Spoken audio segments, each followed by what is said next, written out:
नमस्ते। प्रेगनेंसी एक बहुत ही खूबसूरत सफर होता है, पर सही जानकारी ना हो तो ये थोड़ा मुश्किल भी लग सकता है। तो आज हम इसी पर बात करेंगे।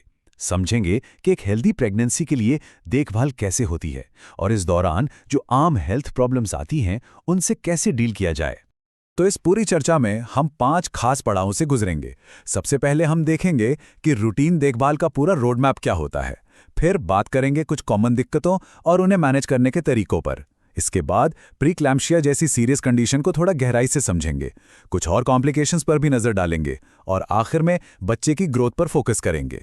तो चलिए शुरू करते हैं। हमारा पहला पड़ाव है एंटीनेटल केयर यानी प्रसव पूर्व देखभाल का रोड मैप। इसे आप एक मजबूत नींव की तरह समझ सकते हैं जिस पर एक हेल्दी प्रेगनेंसी और एक स्वस्थ बच्चे का भविष्य टिका होता है। देखिए, वर्ल्ड हेल्थ ऑर्गेनाइजेशन यानी WHO ये सलाह देता है कि एक नॉर्मल प्रेगनेंसी में कम से कम 8 बार डॉक्टर से ज़रूर मिलना चाहिए।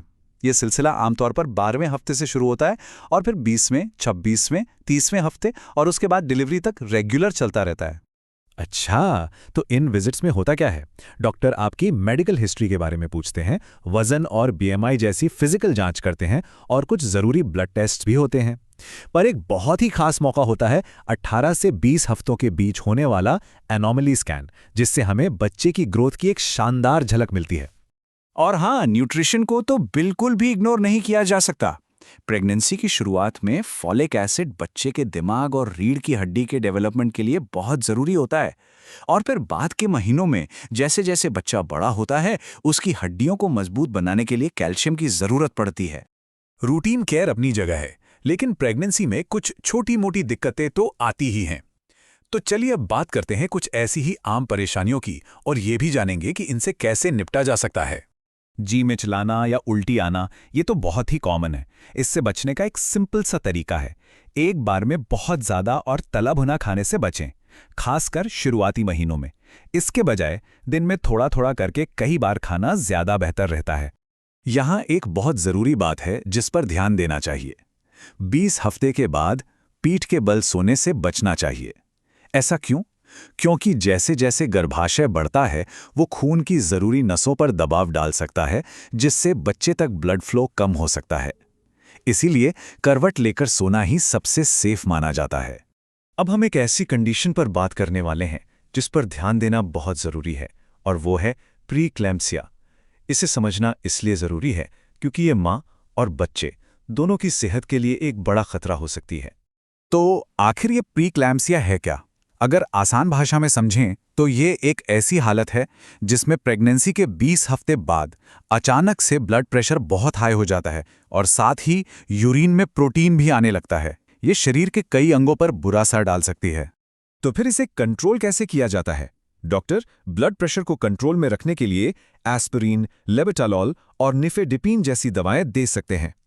मेन टारगेट ये होता है कि ब्लड प्रेशर को 132/85 के सेफ लेवल के आसपास रखा जाए।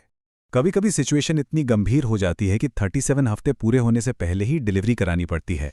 ऐसा फैसला तब लिया जाता है जब ब्लड प्रेशर कंट्रोल से बाहर हो, ऑक्सीजन लेवल 90% से नीचे चला जाए, लिवर या किडनी ठीक से काम न कर रहे हो या फिर प्लेसेंटा से जुड़ी कोई सीरियस प्रॉब्लम हो जाए।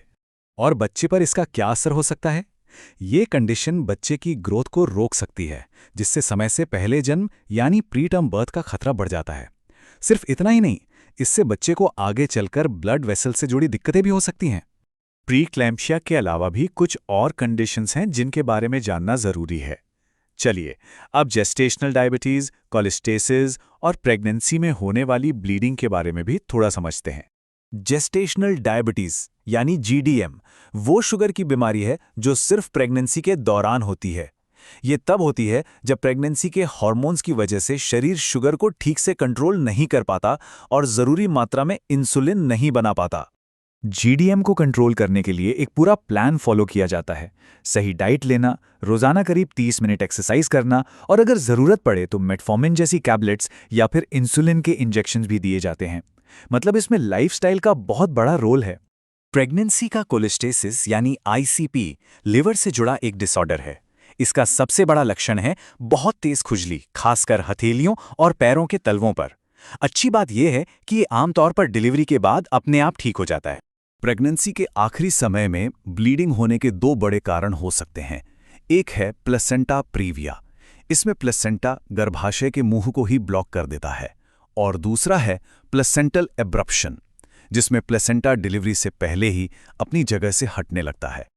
और अब आते हैं अपने आखिरी और शायद सबसे अहम हिस्से पर। यहाँ हम अपना पूरा ध्यान गर्भ में पल रहे बच्चे की ग्रोथ पर लगाएंगे। हम जानेंगे कि फीटल ग्रोथ रेस्ट्रिक्शन यानी FGR क्या होता है। FGR का सीधा सा मतलब है कि जब कोई बच्चा गर्भ में उतनी तेजी से नहीं बढ़ पाता जितना उसे बढ़ना चाहिए, और ऐसा होने का सबसे आम कारण होता है प्लेसेंटा का ठीक से काम ना करना, यानी बच्चे तक सही मात्रा में ऑक्सीजन और पोषण पहुंच ही नहीं पा रहा है। FGR के पीछे मां से जुड़े कई कारण हो सकते हैं, जैसे कि हाई ब्लड प्रेशर या प्रीक्लैम्सिया, डायबिटीज, स्मोकिंग या शराब पीना, सही पोषण न मिलना, या फिर मां की उम्र ज्यादा होना। कभी कभी वजह बच्चे से जुड़ी भी हो सकती है, जैसे कि कोई जेनेटिक प्रॉब्लम, जन्म से कोई डिफेक्ट, गर्भ में कोई इन्फेक्शन हो जाना, या फिर पेट में एक से ज्यादा बच्चे जैसे जुड़वा या 3 बच्चे होना। जब FGR वाले बच्चे पैदा होते हैं तो उन्हें कई सीरियस हेल्थ प्रॉब्लम्स का सामना करना पड़ सकता है। इसमें सांस लेने में दिक्कत, आंतों में खतरनाक इन्फेक्शंस और यहां तक कि दिमाग के अंदर ब्लीडिंग का खतरा भी शामिल होता है। तो ये सारी जानकारी और चुनौतियों को समझने के बाद एक सवाल मन में आता है।